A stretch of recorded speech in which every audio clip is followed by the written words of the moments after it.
kur ne e çliruam Mekën, kishim punë të mëdha në Mekë.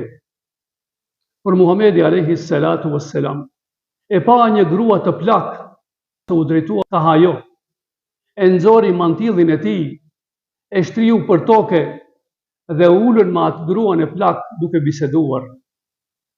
Aisha radiallahu anha më vonë e pyeti të dashurin e Allahut se kush ishte ajo grua. Ajo grua ishte shoqja e Hatixhes. Aisha e pyetën se çfarë biseduat me atë grua. Thot i kujtonim çastet e bukura që i kaluam kur Hatixhe ishte gjallë. Aisha i thot, a ende e kujton atë grua të plak, ndërkohë që Allahu xhaleshanuhu të ka begatuar me një grua të re për veten e saj. Thot jo vallahi o Aisha, nuk më ka begatuar Allahu xhaleshanuhu më të mirë se sa Hatixha.